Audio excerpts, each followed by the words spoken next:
Every coach wants to see their players succeed at the next level, but what separates the high school star from the college-ready athlete? In today's episode, we're going to be breaking down what it truly takes to get your athletes ready to play at the next level. Maybe you have even experienced it yourself. You have a player with all the talent in the world, but yet he's just not able to get to the next level. Well, is that on you? Is that on him? Who's that on? Well, that's exactly what we're going to be discussing in today's episode. Let's go ahead and dive right in.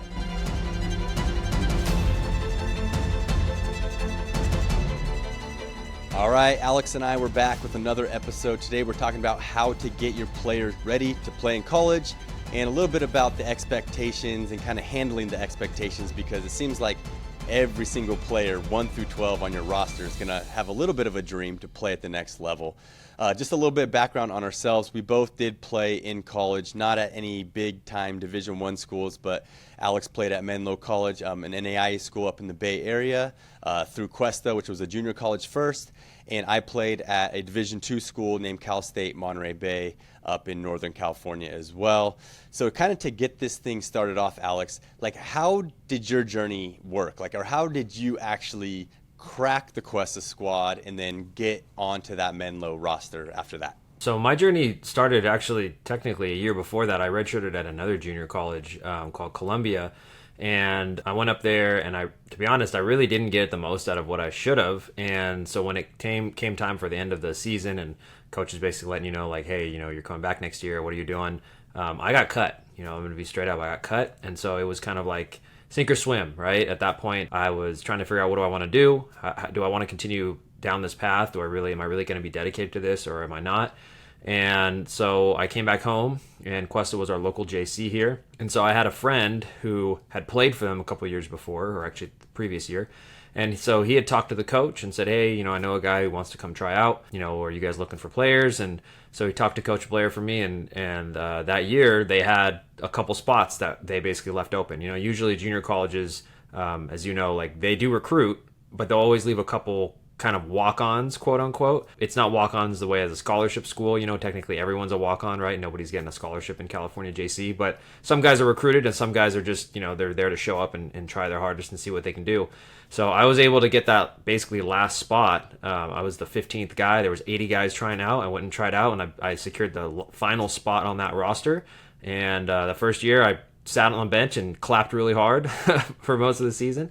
But I just kind of worked on my game. Spent a lot of the off seasons in the gym, multiple hours a day, and then eventually was lucky enough after my sophomore year, got a little more playing time. I became a captain my sophomore year and was able to get a scholarship to move on to Menlo. And kind of the same thing. I had visited some schools. They were one of them that said, hey, come up for a workout. I had a workout with them. It went really well. And the coach called me and basically said, hey, you're the top of our list. So whenever you make your decision, consider us, keep us in mind. And it seemed like a great fit, so I decided to commit there, and that's how I ended up at Menlo. Got you. And I think the big question that most people want to know is how did you get to Columbia? How do you break into that? Everyone finishes their high school journey. Our coaches, for the most part, coaches are not constantly hitting you up unless you're a top ranked player or whatever. Was that just through outreach that you did through email and all that, or how did that happen? So my high school coach had a connection actually with them. He knew their head coach, and so he sent me up there for a workout. I think it was in the springtime, after the season ended. And I worked out with them, and they basically said, look, we can't guarantee you that you're going to have an active, roster spot, but we at least would like you to redshirt. And then basically come up here, we'll see where you're at in the fall, and if you're good enough, you'll be on the team. But at the time, I just wasn't good enough, and so that's where they gave me a redshirt spot. Got you. Okay. Yeah, I think what most people think is supposed to happen when they finish their high school journey is that their high school coach is going to reach out to a bunch of coaches for them. And it sounds like that was the case, at least he reached out to one school, but typically that's not the case. My advice is normally the players need to do a lot of outreach on their own, especially the ones that are not the top player on the team. I mean, we're going to talk more about kind of the coach's responsibility in high school, and as we're both high school coaches, and how that all goes. But for me, I was probably the fourth best player on my team. I had some pretty good players on my team in high school. So my coach, if he was going to promote players onto the next level, he might mention my name and say, hey, if you need a guard, there's this guy. But really, I mean, how are you going to contact colleges and not promote the top 2 or 3 best players on your team, right? Over how are you going to promote the lower level guys? You just can't, right? I think my high school coach did do some outreach for those guys and maybe a little bit for myself as well, but I did it mostly on my own. My parents and myself reached out to some schools, got some workouts. Cal State Monterey Bay was one of them. They basically told me that I would have a spot on as a walk-on, and that was enough for me to say, okay, I'm going to be able to at least get to the next level. But that was through my own outreach. That's a little bit about how our journeys went. And now we're kind of on the other side. We're not players. We're the high school coach now. And that's what we want to talk about in this episode is not only the recruiting part and helping your players through the recruiting process and stuff, but for the developmental process and to set the expectations on what it takes to get to the next level. With that said, what do you think, Alex, are some of the main things that players need to do to put themselves in a position to make it to the next level? I think one of the main things is take the off season. And I guess, are you talking about like once they're done or just end the process of high school in general? Like coming in freshman year, Okay. There's guys that definitely come in and want to play college basketball. Like what should they be doing? Sure. Off season is I think the main investment, right? And I think for a lot of people, they think of basketball season and like, hey, I'm coming to practices, I'm coming to workouts, I'm showing up to everything, I'm working hard, and that's part of the process, right? But really the growth is in the off season, and it's what you do in the months between late February to early October, or late October when the season starts again. That's what separates you. Being willing to go and work out for an hour, hour and a half on your own or with a partner, getting in the weight room 2 to 3 days a week, like doing that all off season, playing pickup basketball, things like that, which I know I say to my kids, like, hey, if you really want to be great, like you're supposed to be in the gym 6 days a week. Like that is, to me, that's the standard. Like 6 days, you take a day for rest. And I know that a lot of them look at me like I'm crazy, but you and I both did it, right? And I don't think we did it because we were, had, oh my God, unbelievable talent. We did it because we were willing to work hard. So I think that's the main thing is like, you've got to be able to spend time in the off season when everyone else is going to the beach or going to a party or doing whatever to give yourself that separating chance, because most people are not freak athletes, and so how are you going to separate yourself from the thousands of other people that also have the same dream? And I've always heard, and I've had other coaches tell me this, that making a college basketball roster is like one of the hardest sports to make a roster on, because you have the highest amount of people playing the sport and a very limited amount of roster spots comparative to how many people are trying to play the sport. So, yeah, I think those are all good points as far as having the discipline to do it on your own. I think every school as a coach, you want to provide opportunities to get in the gym, but there's only so much time that you're going to be able to commit to the players. And so it's really on them to kind of take ownership. And I think that these players, a lot of times they want it, but they're not willing to like change their identity. Like they're not willing to say like, I'm going to start having a better diet. Like these things that you think when you're that age don't matter, like they really do. Like I'm going to actually get 8 hours of sleep. Like these things, they actually do matter, because once you get to the college level, like you're going to be going against the cream of the crop. And even to get there, like you need to already kind of start to build those habits before you get there, and not only be able to go play pickup, right? But do you have the discipline to go and do a shooting routine, get up your 300 shots, run 5 suicides at the end by yourself, right? Mm-hmm. Like so many players can't go to a track and run a mile on a track. Like they just can't do it. They can't like overcome that mental obstacle. And those are the kind of things you have to be able to do. You have to be able to control that. I think it's good timing for this episode today, because in preparation for this season, I was just working on a document. There's a great YouTube channel from a coach named Matt Hackenberg who has a resource. It's like the puzzle. It's something about like putting the puzzle together.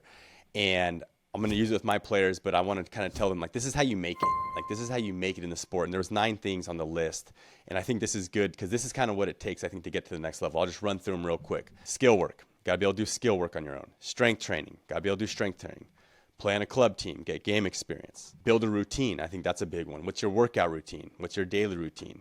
Shooting workouts. You need to be able to have a space at your home gym or at home where you can get a workout in, whether it's just push-ups and sit-ups and jump rope, that's fine, but you don't need a lot, but you need somewhere that you can go at your house or in your parking lot or in your garage to get a workout. Are you goal orientated? You need to be able to set goals and chase goals. Mental training, the mental side of basketball. You need to prepare yourself that way, and then track your results. how much gains are you getting in the weight room? How much is your vert going up? How much is your 40-yard dash going up? How much is your shooting going up, and track your results. So to me, that seems like a good overview of what it takes to become a college player. Now, my question to you, Alex, is out of those things, what part of those things do you think is the high school coach's responsibility? Let's start talking a little bit about developing players for the next level.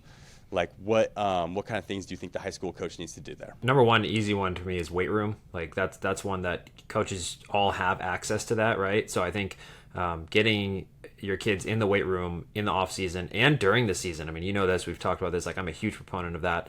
So keeping kids in the weight room and understanding about by the time they're in high school, it's time for them to start working out, right? And you may cater it a little bit differently for the freshmen and ease them into it compared to a senior who's been doing it, but they can do that. So I think the weight room for sure. I think the skill development, like you cannot get the extra reps up for them, but you can teach them what reps to take and show them like what to do. And so find a way to implement skill development heavily in the off season. I think the off season is really just about skill development and playing. Like that's all that really I think kids should be doing in your open gyms or whatever. Get them doing a little workout, 30, 45 minutes, and then let them play for a bit. Because unless you're prepping for games, like really the off season should just be for about their individual improvement. You don't have to worry about team concepts as much, right? And then when it comes to that skill development, I think you can put that in season as well. So take 10 to 20 minutes of every practice and work on something. Like do something that they, we do something in our practices where we call it guards and bigs usually. And the guards break out for 20 minutes and the bigs break out for 20 minutes. And a lot of times there's crisscross where they're rotating stations and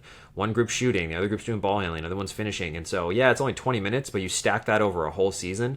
And now all of a sudden at the end of the year, those minutes add up, right? So I'd say skill development, weight training for sure. I know some of the other things you mentioned in there was like, you said at-home workouts. Or give me a couple of the other ones because I want to make sure I'm hitting all the right things. Yeah, like the mental preparation, having a routine, home gym, goal-orientated, tracking results. I think goal orientation, like definitely teaching him that, and also task orientation, like focusing on the task at hand instead of getting only caught up in the results. Like having a goal, that's good, but if you're only caught up in like wins and losses, or every time I make it I'm happy and if I miss I'm upset, like that's not good. And that kind of ties into the mental side of things, because that's one of the biggest detectors of like successes and failures is the guys and the girls who can focus on like, all right, I'm doing it the right way every time. Even if it's not working out perfectly, I'm doing the right footwork, I'm doing the right shot mechanics, I'm going to make it a lot more than someone who's like, oh, I missed that shot, now I'm going to get down on myself, So that, and I think the just the mental side of the game in general, I think it's important to understand that young athletes in high school, a lot of them suffer from confidence issues. It's a reality. They're dealing with a changing time in their life, right? Their bodies are changing, a lot of things are changing. And so you've got to be able to teach them how to be mentally tough and resilient, because the number one thing I can tell you is if you're not mentally tough and resilient, you have no chance of playing basketball in college. Yeah, the resilience part is huge because no matter what, like if you are the worst player on the team, like you're going to deal with a lot of adversity as the season goes on. Even if you're the best player on the team, you're going to deal with a lot of adversity as the season goes on because it's on you and you're going to fail at times. And no matter who you are, even, Kobe Bryant, when he came into the NBA, had that first game where he airballed all those shots in the fourth quarter and stuff. And it's like, that's what the game is for. I always talk about this, like, people always say, oh, basketball is to build your teamwork skills and stuff. I'm like, no, it's really just to go through hard times in like a controlled environment where you can lose a game and feel like someone in your family just died and just be devastated. But does it really matter? No one got hurt. It doesn't really matter. And so I do think that basketball builds tough people and sports in general. But yeah, the mental side, I think, is something as a coach I've really started to focus on more when I see players that struggle with that, right? You see a player that when he makes a mistake or a couple mistakes and you critique him, the eyes start to tear up, right? That happens more than you would think at the high school level, the varsity level. And how do you coach them through that, right? Like where's the text message after the game at the end of the night, talking them through that. And I've done that a few times and tried to help players with that. And I've seen such good improvements in that where I'm like, okay, that's now kind of part of our program where you have to identify like the 2 or 3 on your team that need that. And in year 1 with you can work through that. In year 2, you can see just a totally different person, mentally tough. So yeah, I do like the idea of the mental training. I think one good idea is to like have a book that everybody reads throughout the season where you can have like, little book chats at the end of practice every now and then on a certain idea or something from the book. Last year, our coaches all read Atomic Habits, and that was fun. That was good. But this year, I want to try to get our players into it. It's just hard to buy so many books. As far as the high school coach goes, like as many of these things that you can support them with, the better, right? Even club teams, like who are you going to recommend them to? If you don't have your own kind of club program, like you should let them know, hey, this is the program that we would recommend you go to, and this is what it costs, and this is all that. Okay, so we talked all about, skill development, getting them in the weight room, working on the athleticism, mental side. Now, what about the actual recruitment process? How do we get players the support they need in that world? First thing you have to do is you've got to be able to see where your player is at. You have to be realistic with them. One of the things that I'm big on with my kids, and I tell them this all the time, is I'm always going to be honest with you. I'm never going to I'm not going to be mean, but I'm not going to say, hey, you can't play this level, right? You're not good enough. But I'm going to be honest with you, where are you actually capable of playing, right? Are you an NAIA D2 kid? Are you a D3 kid? Are you a JUCO kid? If you're a D1 kid, that's a completely different story. But I think we have to be realistic with what they can achieve. Because if a kid's like, hey, I want to play in college, and you're like, great, I'll email Duke and UCLA and Kentucky, and the kid's like a JUCO kid, you're just wasting their time and your time, right? And you're just trying to make them feel good about themselves. So being realistic about that, and then, drawing up a list of schools. Because here's the thing that I find all the time.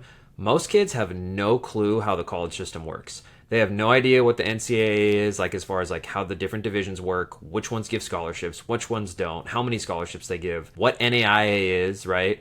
In California, what JUCO is. I mean, you'd be surprised. I'm sure you've heard it before. How many kids are like, wait, junior college doesn't give scholarships? And it's they've never given scholarships here, And then national JUCOs where they do. Most kids don't know any of that stuff. So breaking that down for them and teaching them how that works, and then trying to target schools that they're interested in, and being willing as a coach to send emails out. This last year I had 2 girls that wanted to play in college, and both of them were girls who were either really good junior college players or D2 NAI level kids. The thing is, I reached out to probably 10-20 schools, and some of them never even responded, and some did. And they said, yeah, we want to see more film. We want to get them out here. And so just being willing to put a little extra effort in as a coach, and understanding that you're going to sometimes not get a response, from a college coach. But if you put the feelers out there, it's kind of like you said with the kids. If you put your feelers out there to enough schools, somebody's probably going to bite and say, hey, yeah, we want to take a look. Let's see what you're about. I do think, obviously, some of that's on the kid as well, and I think they should follow up. But I think as a coach, you do have some responsibility to try to help your kid out and say, okay, here's some schools that you can look at. And some of it, too, is what major are they interested in? Because it's important for them to go to a school where they can actually get an education they're interested in, and not just going just to play basketball, and then 4 years later they have no degree that actually will help them in life. So I think that's our role as coaches, is to try and find the best fit for them and just kind of guide them along the way. Yeah, I would agree with all that. I think that so many players, they want to shoot for the stars, and they might not be at that level yet, and they need to focus on a school where not only do they have a chance to play at, but they have a chance to maybe get some playing time. I think a lot of players, I've seen this just at the past 10 years of Atascadero. There's been a couple guys that are pretty big time, and they really shoot for the stars when, maybe they could go somewhere where they could get a little bit more opportunity. So that's another thing I think to take into consideration, is not only making the team, but where are you going to be able to get on the floor, right? I think, for some people that matters, for some people it doesn't. And who's to say really the right answer on that? Because you could shoot for the stars and succeed and get on the floor. So that is something too. But yeah, I think that is something that you should take into consideration too. Yeah, I think like you said, it's always good to have high goals, but there has to become a time of realistic expectation, because some people will say, well, this is downplaying your goals and you'll never achieve what you want. But I think there's a certain point where you got to look in the mirror and be like, okay, where am I going to be effective, and where am I going to have a good experience? Because if I'm just going for the name, or if I'm going to go for this, then you might go and walk on at some big time school that you think you can make, and then you get cut and your college career is done, and that's it. And so you have to be somewhat realistic about that. Otherwise, you could be chasing a goal that's not real, even achievable. Yeah. Another thing that just popped into my mind too is that, it's good to start this process early. I think that college coaches that can follow a player's career from sophomore year or junior year to senior year, and just see, hey, as a sophomore, I was, first team all league, put up this many points. As a junior, we won the state title. I was, MVP of the league. I was, this. And then that senior year, look, we did it again. We're back-to-back state champs. I averaged 20 points. I set these records. At that point, a coach just hearing that, they might not respond the first 2 years, but that third year they might be like, hey, you've been on my radar. I want to get you on campus, get you a workout. And so it is, I think, important and I don't know if that's coaches doing that all the way through, but I think definitely players, like I said, should own their own recruitment process as well, and start to think, these are my dream schools. Like you said, put together that list, cross out the ones that are unrealistic, maybe add a couple as kind of like your backup ones that are maybe below your kind of standards that you'd want to do if you are kind of a high level player.